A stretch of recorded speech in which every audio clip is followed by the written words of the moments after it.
Assalamualaikum warahmatullahi wabarakatuh. Selamat pagi dan salam sejahtera untuk kita semua. Sahabat Solo 10, saya sekarang berada di kantor Bea Cukai Kabupaten Ketapang. Sahabat Solo 10, saya agak penasaran, ternyata ada juga perusahaan sawit atau hasil sawit Ketapang yang diekspor dari Ketapang dan menghasilkan pajak ekspor sawit, dana sawit itu sebesar 1,3 miliar. Saya bersama Bang Wilson Jeffrey sebagai pelaksana pemeriksa. Iya, dan Bang Dimas sebagai apa, Bang Dimas? Saya PBC pertama, Pak, di Cukai Ketapang. Iya. Nah, abang-abang, mengapa hanya satu perusahaan sawit yang tercatat ekspornya di Ketapang ini? Jadi memang itu sebuah proses bisnis, Pak, ya. Jadi sejauh ini kita ketahui memang di tahun 2022 hanya ada satu kegiatan ekspor yang berasal langsung dari Ketapang. Namun pasti kita bertanya-tanya kenapa sih hanya satu, sedangkan pabrik kelapa sawit itu banyak di Ketapang. Jadi saya coba merangkum apa tadi kita cari informasi. Ternyata dari keterangan perusahaan-perusahaan, berbagai diskusi kami, perusahaan itu memang yang berada di Kabupaten Ketapang rata-rata itu adalah anak perusahaan dari perusahaan-perusahaan induknya yang memang berada di daerah Sumatera, di Palembang, Dumai, di Batam, gitu kan. Sehingga dalam proses bisnisnya itu perusahaan-perusahaan yang berada di Kalimantan ini tidak melakukan ekspor, namun ekspornya dilakukan di perusahaan-perusahaan yang berada di Sumatera tadi. Sehingga produk yang dikirim dari kita itu rata-rata adalah produk yang belum proses refinery. Jadi belum diolah hingga sampai di mungkin crude palm oil atau di bawahnya, gitu ya. Tapi tidak sampai di proses refinery seperti RBD palm olein dan yang lainnya, gitu. Minyak goreng itu tidak, sehingga untuk kegiatan ekspornya memang tidak difokuskan kepada di Kabupaten Ketapang. Begitu, Pak, penjelasannya. Itu yang memungkinkan pajak ekspor ini kecil sekali ya, 1,3. Dana sawit itu, Pak. Dana sawit ya, dibanding luasan kebun yang ada di Ketapang. Betul, Pak. Nah, mungkin tidak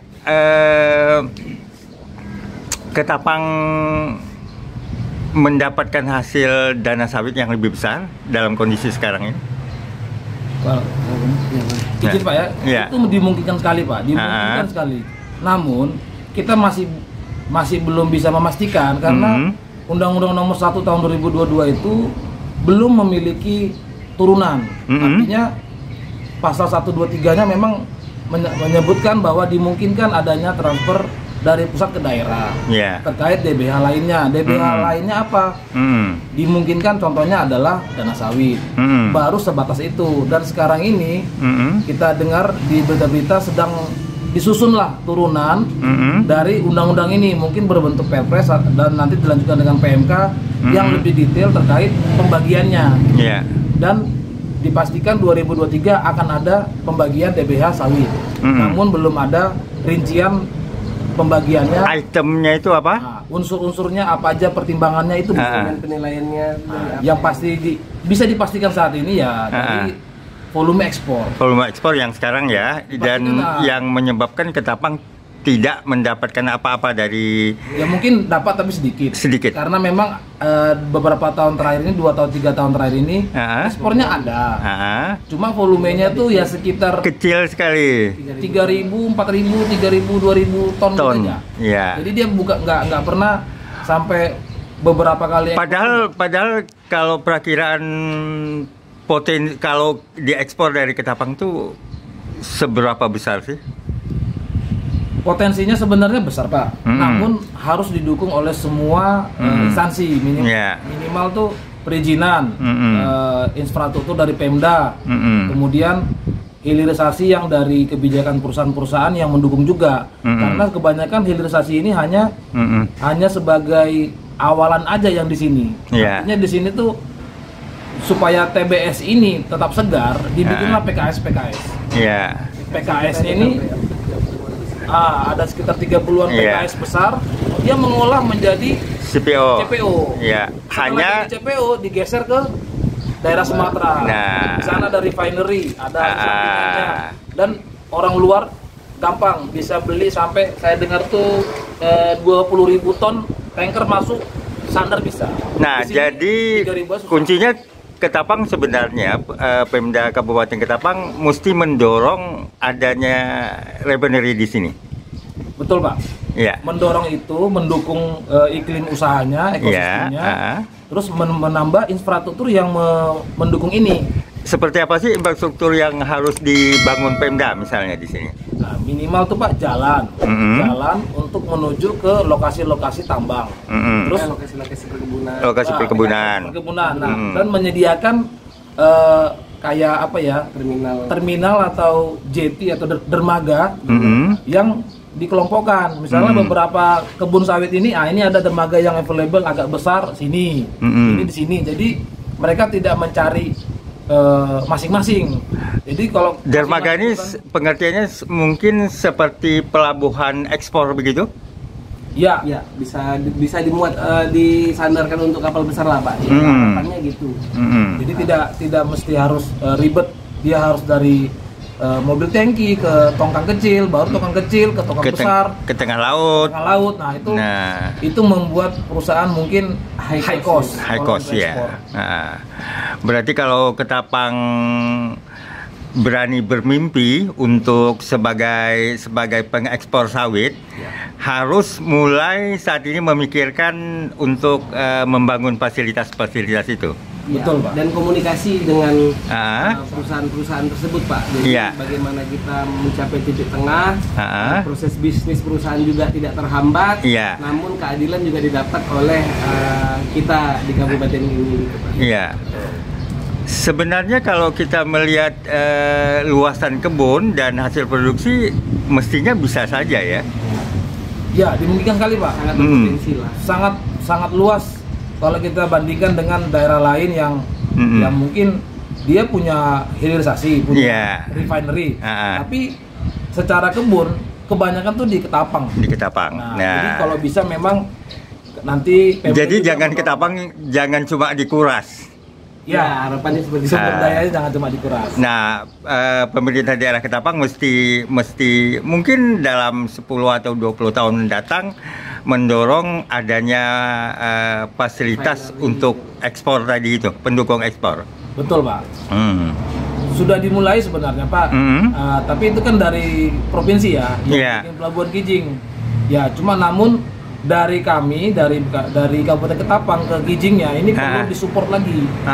Supportnya seperti apa? Ya itu ada, Pak, fasilitas jalan, atau bila perlu dermaga mana yang bisa dijadikan pusat pemuatannya, loading.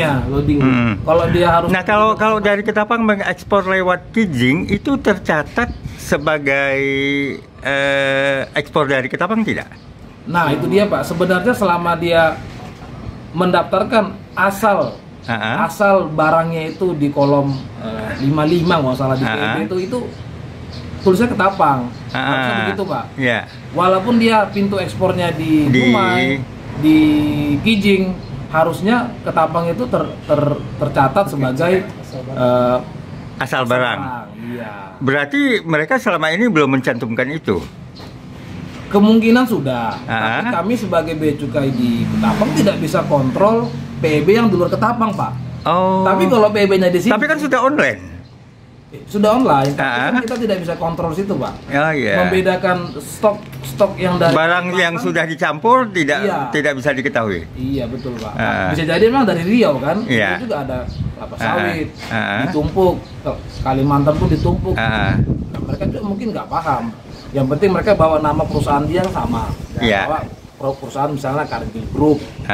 Itu, Pak. Kita juga. Dan ini masih jangka panjang. Nah, tetapi dalam jangka pendek ini kan komponen bagi hasil sawit ini kan masih ditentukan oleh di mana kinerja ekspor ya.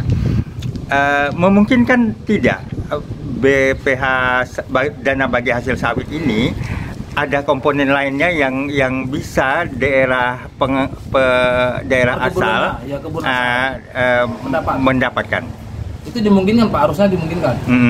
Cuma kita memang belum dapat memastikan secara pasti karena memang turunan dari undang-undang itu belum ada.